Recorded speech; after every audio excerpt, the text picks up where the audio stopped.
মেয়েরা একটু বেশি পছন্দ করে। হ্যাঁ, মেয়েরা একটু প্যাম্পার হতে পছন্দ করে। আচ্ছা, যেটা তার মধ্যে যদি আরেকটা মেয়ের কাছ থেকে প্রশংসা এটা পাওয়া যায় best, তাহলে তো এটা একদম সব থেকে বেস্ট। কারণ একটা এরকম মিম কয়েকদিন আগে দেখছিলাম যে ছেলেরা তো এমনিতেই প্রশংসা করেই, কিন্তু একটা মেয়ে যখন প্রশংসা করে মন থেকে প্রশংসা করে। যেটা বলছিলাম বিরতিতে যাবার আগে যে টাকা কোটিপতি এত কি ব্যাপার, মানে এগুলো নিয়ে কি হচ্ছে? আপনি কি কোটিপতি হয়ে গেছেন? এই যে এটা দেখার জন্য কিন্তু মানে জানার জন্য আমার নাটকটি দেখতে হবে যে কোটিপতি। আমি বুঝেছি আপনার প্রশ্নটা। তো কোটিপতি যে নাটকটি সামনে আসবে সিএমবিতে, আমার বিপরীতে আছেন জোবান ভাইয়া। তো আসুক, তারপর মানুষ জানতে পারবে যে আসলে আমি কোটিপতি কিনা। এবং বছর একেবারেই শেষের দিকে নতুন বছরে নিশ্চয়ই আরো নতুন নতুন কাজ আসতে যাচ্ছে, একটু সেই কাজগুলো সম্পর্কে একটু জানতে চাই যে কি ধরনের চমক থাকতে পারে আপনার থেকে। এই যে কোটিপতি কিনা সেটা দেখতে পাবে দর্শক, এটা আসবে নতুন বছরকে কেন্দ্র করে। এছাড়া এটা আমাদের গল্প তো প্রত্যেক বুধ এবং বৃহস্পতিবার অন এয়ার হচ্ছে, এটা একটা ভালো ধরনের সাড়া পাচ্ছি।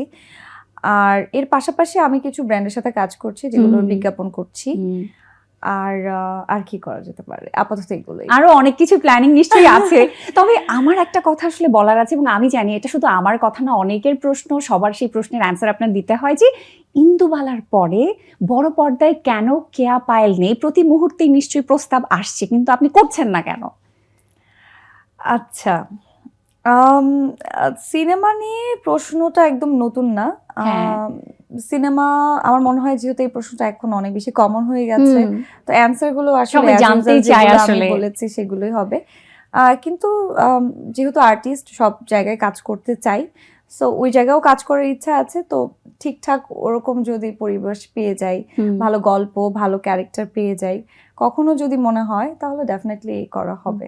এবং এই যে এত ব্যস্ত আপনি, অভিনয় নিয়ে নিঃশ্বাস ফেলার সময় নেই, তার মাঝে আরেকটা জিনিস আসলে আমি ইন্ট্রোতে বলতে ভুলে গেছি, আপনি একজন উদ্যোক্তা, যেটা নিয়ে আমি আগেই গল্প করছিলাম। এবং আমি আজকে মনে করছিলাম যে কেন উত্তরাতে, কেন কেয়া পায়েলের সেই স্যালনটা উত্তরাতে, এটা আমার মাথায় অলরেডি কিন্তু ভিজিট করেছেন, কেমন লেগেছে? না মানে আপনি দেখেছেন তো আমাদের পেজ থেকে? হ্যাঁ, আমি ওটাই বলছিলাম, মানে আমি ঘুরে ঘুরে দেখছিলাম, কিন্তু আমার যাবার ভীষণ ইচ্ছে পাল বাই পায়েল। আচ্ছা, 1.5 বছর আগে এটা জার্নি শুরু হলো, কিন্তু তখন কি আপনার মাথায় এরকম কোনো পরিকল্পনা ছিল যে একটা সময় আসলে অভিনয় করতে করতে যদি আমি আর না করি, অবসরে চলে যাই, তখন একেবারে উদ্যোক্তা হয়েই কাজ করব, এমন ভাবনা কি কাজ করেছে? এটা খুবই ক্রিটিক্যাল একটা প্রশ্ন। আমার হয় কি, আমি যেহেতু খুবই অল্প বয়স থেকে কাজ শুরু করেছি, খুব গোছানো মানুষ, পরিকল্পনা করেন সবকিছু, তার মানে এটা পরিকল্পনা ছিল? পরিকল্পনা যে অনেক ঘটা করে সেটা না।